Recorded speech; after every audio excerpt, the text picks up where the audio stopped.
For centuries, military doctrine had been treated as scripture, memorized in academies, worshipped in war rooms, and defended with the same stubborn pride as ancient religion. Every great power believed that dominance was a matter of numbers, armor, firepower, and logistics. If you had more ships, more missiles, more soldiers, and more money, you won. That assumption shaped fleets, borders, alliances, and the very psychology of command. By the mid-22nd century, humanity was no exception. Earth's military doctrine was thick with simulations, threat models, and escalation ladders. Wars were predicted before they were fought, outcomes estimated to 3 decimal places.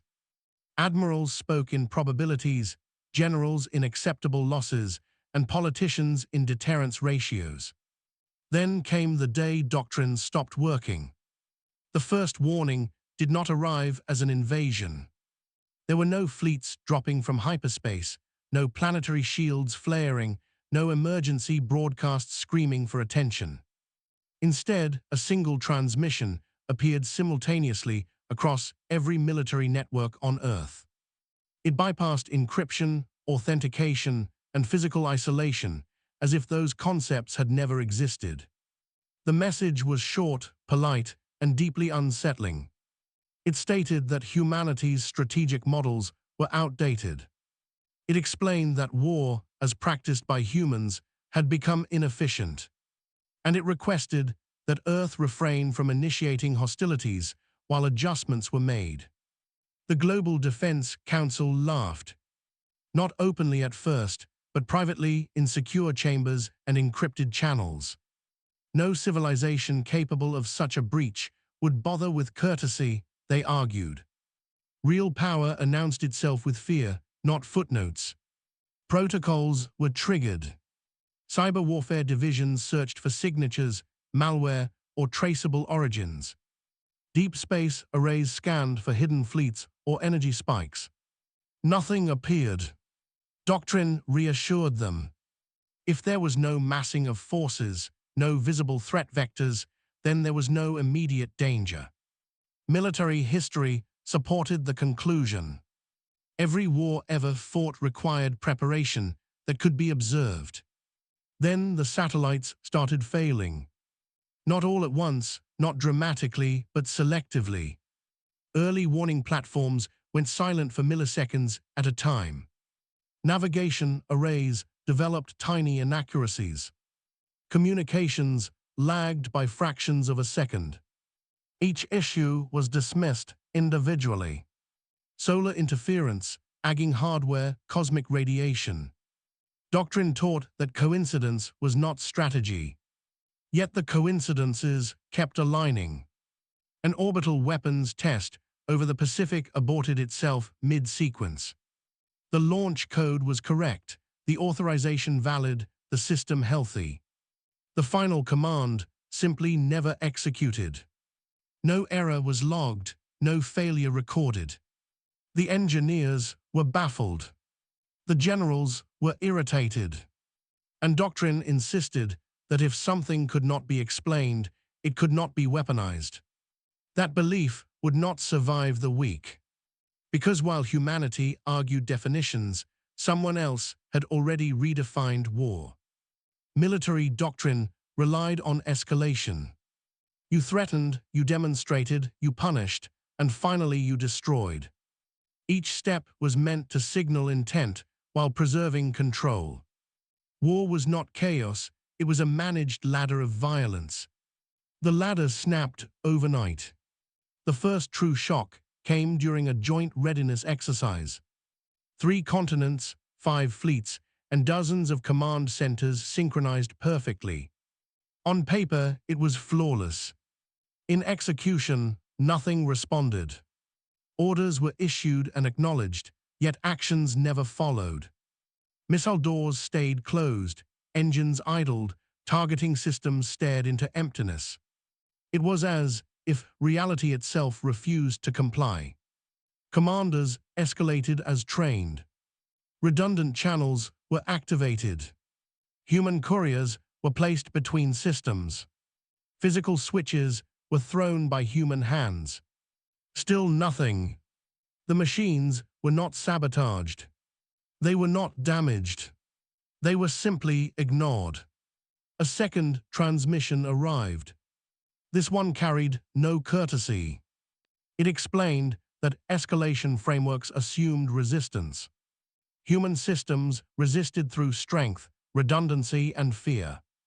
The message stated that resistance was no longer required. Conflict could be resolved without opposition.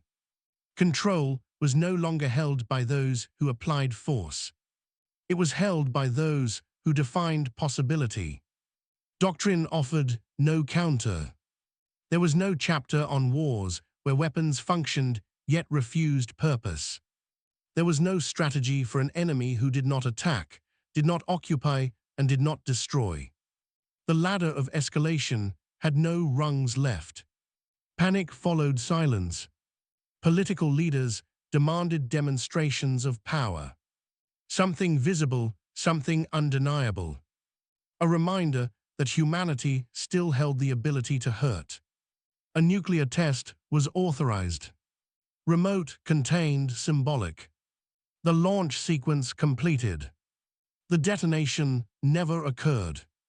Sensors showed the device intact, suspended in mid-atmosphere. Gravity acknowledged it, time acknowledged it. Only the explosion was absent. Doctrine collapsed in real time. For the first time in history, humanity faced an enemy immune to intimidation, immune to destruction, and uninterested in victory as humans understood it. The third transmission changed everything. It was not sent to generals or politicians. It was broadcast to universities, factories, hospitals, and financial markets. Everywhere humans built, calculated, and planned. It explained the new battle space. War was no longer fought across land, sea, air, and space. It was fought across assumptions, dependencies, and expectations. Victory meant redefining what systems were allowed to do. Power grids began optimizing themselves beyond human parameters. Energy was abundant, cheap, and flawlessly distributed. Entire economies destabilized overnight. Scarcity vanished where control depended on it. Medical systems advanced without permission. Diseases long considered manageable became irrelevant. Lifespans increased, populations shifted, labor models broke. Societies strained under progress they had not chosen. Military forces remained intact. Ships still floated, aircraft still flew, soldiers still trained. But they no longer mattered. Force had become a decorative artifact. Attempts at resistance only accelerated the transformation. Every restriction was bypassed before it was finalized. Every countermeasure became a case study in inefficiency. Human command structures were too slow for a war measured in anticipation. The message was clear. This was not conquest. This was correction. Humanity had built its civilization on leverage and threat. The universe no longer required those tools. Doctrine had assumed conflict was inevitable. That assumption had been weaponized against it. Peace was imposed with surgical precision. For the first time, humanity was not asked to surrender territory. It was asked to surrender relevance in violence. And that terrified every admiral alive. The final transmission arrived quietly. No broadcast, no intrusion, no spectacle. It appeared as a document inside every military archive. Already catalogued, already approved. It was titled simply, Obsolete.